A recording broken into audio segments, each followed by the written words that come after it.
Hey guys, Bicebump here, bringing you this Unholy Death Knight opener guide.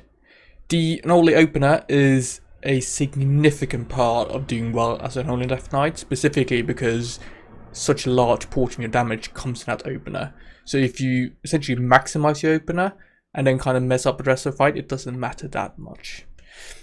Essentially, the biggest mistake you can make is ruin your opener not doing that correctly. So making a specific guide talking about exactly what you can do to optimize it is worthwhile, I believe. I've done this in the past, but 10.1 is actually slightly different. So I think it's worthwhile to go through it, talk about it again, and cover all the different aspects. Right, first of all, the opener looks like that, right?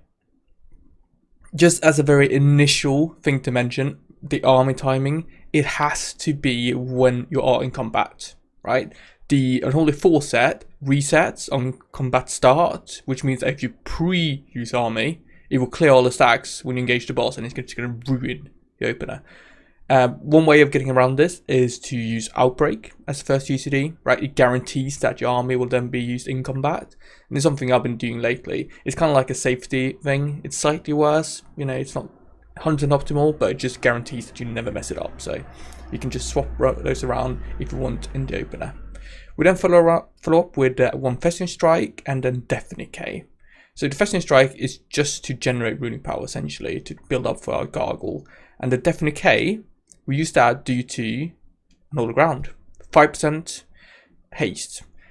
This is now relevant because the Gargle doesn't lag out anymore. It had this issue where it, like, you know, stuttered kind of thing. It now scales smoothly with haste. So that extra haste you get from Deafening K is worthwhile. One note though, the boss and you actually has standing Deafening K would be worthwhile. So like if you have lots of movement, don't pop down Deafening K, but if the boss is put standing where it is, pop down Deafening K, so you get both the Deafening K damage and the haste. Right, we then go Gargle and Dark Transformation. You can macro those together. You also use the potion at this point. Potion can be used earlier, it's kind of whatever, but I put potion in that macro. We then follow up with between 3 and 4 death calls, right? You have enough runing power to do 3, but if you get Sudden Doom procs, you can do 4. So if you do 4, do that. We then do Unholy Assault and Apocalypse. You can swap that around. If you get 4 wounds, it sometimes feels a bit bad to use Unholy Assault first, even though it is optimal. It's kind of whatever. I like to use Apocalypse if I get more than 4 wounds. Otherwise, I use Unholy Assault, right? The order doesn't matter, right? And then after this point, it's just prioritize Death Call, right? Whenever you have the runing power to use Death Call, use it. After that point, try to get down to 0 wounds, right? You want to get far down because that means you're building a lot of Festermite stacks, which are obviously going to buff your Gargle. If you were to, like, you know, hover around 4, those 4 wounds could have been 4 stacks, you know, which would have buffed. So down to 0 wounds, and only at 0 is when you're ever going to use Festering Strike to build your runing power. But as I said, you know, it's all about using Death Calls to optimize that buffing of the Gargle. We also have a second Deafening K coming into play, right? Deafening K lasts for 10 seconds, so you use it with Gargle. After 10 seconds, you're going to use it again, right? Just use the tracker so you can keep track of the Gargle, and it's going to come roughly when there's 15 seconds or so left on the Gargle duration. This also feeds back into trinkets. So we have a couple of trinkets we do use in the opener, and where we use them actually matters.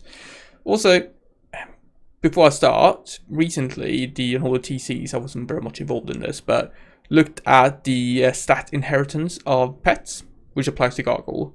Essentially, every 5 seconds or so, the pets inherit your stats, which means that if you use a trinket, the pets might inherit it immediately or after 5 seconds, but on average around 2.5. This has an impact because it means that, imagine you have a pet lasting for 30 seconds and you have a trinket that lasts for 20. Also imagine that the pet kind of ramps up in damage, right? How do you use the trinket optimally? You might think that, oh, I'm just going to use it when there's 20 seconds left on my pet because I'll get best overlap when it does a lot of damage. This is incorrect actually. You want to use it a little bit further. So you want to use 20 seconds plus 2.5, so 22.5 seconds left. This is because it takes a while for it to gain the buff, right? And also, when the buff actually drops at the end, the pet won't lose it immediately.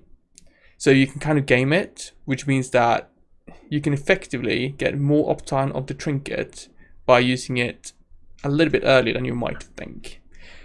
This feeds into the trinket usage. So fragment, very common trinket, BIS one out there, we kind of shared BIS. We use that when there's 15 seconds left of gargle. This is kind of to optimize the, obviously, fragment decreases in power over time. Another good point is that the trinket inheritance means that that power decrease won't actually transfer immediately. So even though power goes down, pet has constant stat and then drops. This means that it's more powerful than you might think. Anyway, 15 seconds left is kind of like the sweet spot where it won't decrease in power that much and still get good overlap. Vial animated blood, another really good trinket. We use that when there's roughly 20 seconds. There's really no other trinkets we kind of use. Those are the major ones. If using an old trinket, just kind of apply the thinking here. So if it's 20 seconds duration, use it at roughly 22 left on gargle, that kind of vibe. Also, power infusion, you're likely to get it unless the warlocks steal it from you.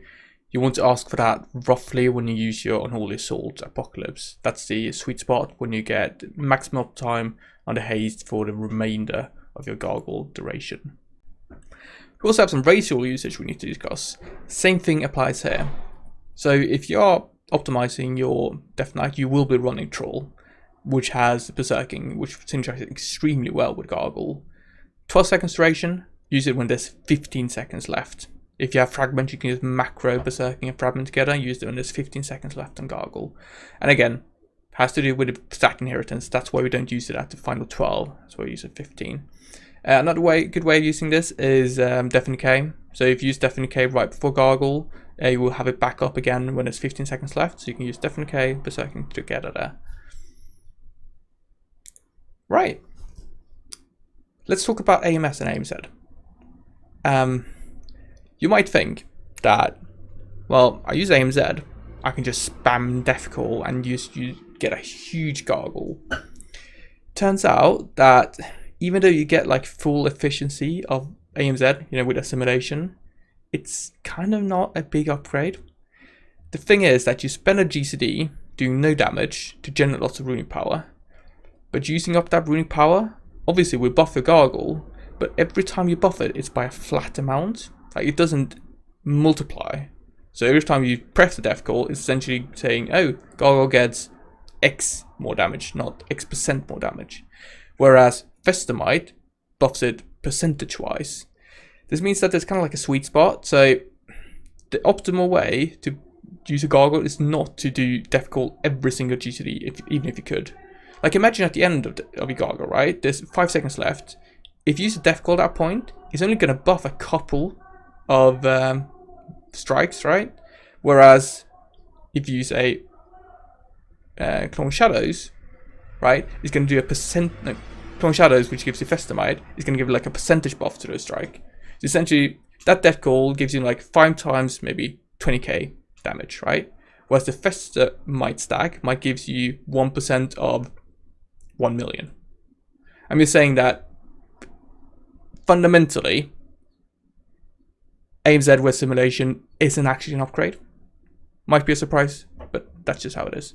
Still, you might leverage it. Like, for instance, Sarkar of Mythic, you're quite tight on the army timer. So using AMS and AMZ to generate runic power during your gargle actually feeds up nicely because it means that you have your army back up when you need it in phase 2. That's just sort of kind of like a one instance where it actually is an upgrade. But generally, you know, it is not something you should aim to try and do because it's actually not better. Right, enough with rambling. I hope that was quite condensed, at least the first part of the video. I hope this means that you will go out there, get some 3 million, 4 million gargles, right? Really show how much power we can, you know, put out in the raid. Upvote, downvote, consider subscribing, leave a comment down below. Give me, right, what's your top gargle? Do you have any 4 million guys? You need to have kind of BIS to get that, but maybe you're the one. Do consider subscribing, and I'll see you guys in the next video. Thank you very much for watching. Bye bye.